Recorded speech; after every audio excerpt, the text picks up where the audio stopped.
Hari ini kita akan membahas materi biologi tentang sistem saraf. Sistem saraf kita tersusun atas sistem saraf pusat dan sistem saraf tepi. Apa perbedaan antara kedua sistem saraf ini? Kita akan membahas terlebih dahulu tentang sistem saraf pusat. Sistem saraf pusat berfungsi untuk mengendalikan seluruh pengaturan dan pengolahan rangsangan. Mulai dari mengatur pikiran, emosi, gerakan, pernapasan, denyut jantung, pelepasan hormon, suhu tubuh, dan koordinasi seluruh sel saraf dalam pengaturan aktivitas. Jadi dapat dikatakan bahwa seluruh rangsangan yang diterima, diatur, dan diolah pada sistem saraf pusat ini. Sistem saraf pusat meliputi otak, cerebral, dan sumsum tulang belakang atau medula spinalis. Otak dilindungi oleh tulang tengkorak, sedangkan sumsum tulang belakang dilindungi oleh tulang belakang. Otak dan sumsum tulang belakang dilindungi oleh suatu lapisan berupa jaringan ikat yang disebut dengan meninges. Meninges tersusun atas 3 lapisan, yaitu pia mater, arachnoid, dan dura mater.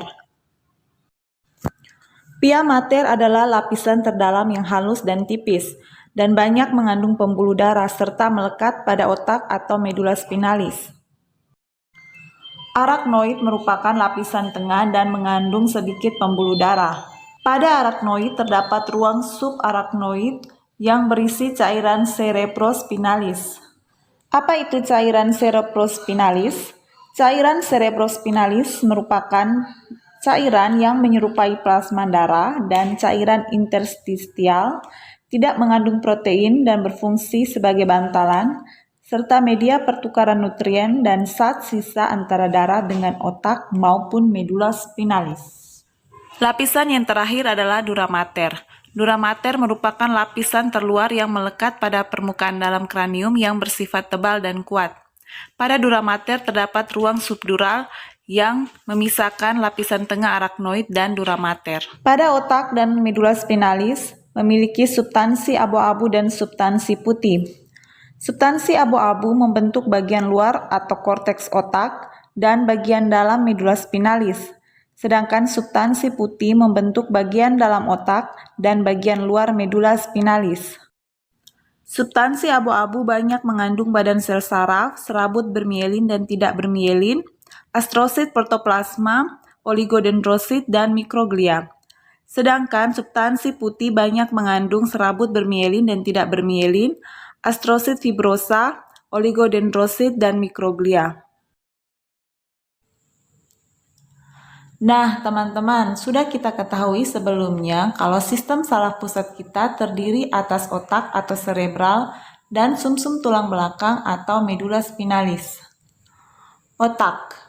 Otak merupakan sistem saraf pusat yang tersusun atas miliaran sel-sel saraf.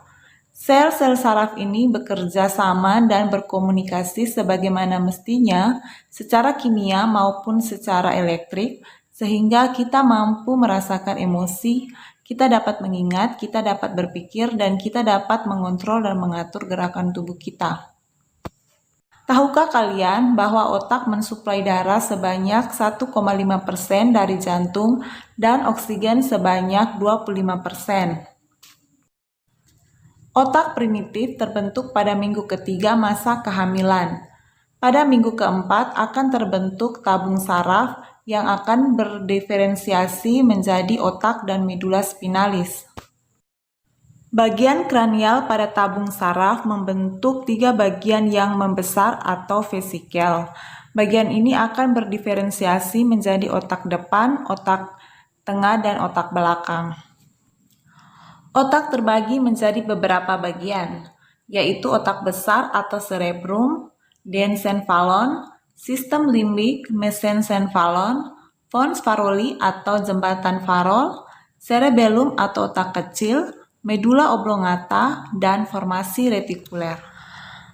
Sistem saraf pusat yang kedua adalah sumsum tulang belakang atau medula spinalis. Sumsum tulang belakang atau medula spinalis ini memanjang dari batang otak medula oblongata sampai kepada ruas kedua tulang pinggang. Medula spinalis atau sumsum tulang belakang ini memanjang dan berbentuk silindris dan panjangnya sekitar 45 cm dan diameternya sekitar 2 cm. Fungsi dari medula spinalis atau sumsum tulang belakang ini yaitu berfungsi untuk mengatur gerakan yang terjadi secara refleks, komunikasi antara bagian otak dan bagian tubuh lainnya, dan berfungsi untuk membawa rangsangan koordinasi dari otot dan sendi ke cerebellum atau otak kecil. Medula spinalis atau sumsum tulang belakang bagian luarnya berwarna putih, sedangkan bagian dalamnya berwarna abu-abu. Medula spinalis ini berbentuk seperti huruf H. Struktur bagian dalam dari medula spinalis atau sumsum tulang belakang terdiri atas tanduk abu-abu posterior atau tanduk dorsal, tanduk abu-abu anterior atau tanduk ventral, tanduk lateral substansi abu-abu, dan komisura abu-abu. Sedangkan struktur bagian luarnya yang berwarna putih terdiri atas tractus tensor dan tractus motor. Nah teman-teman, itulah tadi penjelasan tentang sistem saraf pusat, otak, dan sumsum tulang belakang. Kita akan jumpa lagi pada video berikutnya tentang sistem saraf pusat otak dan medula spinalis secara lebih mendetil. Bye-bye!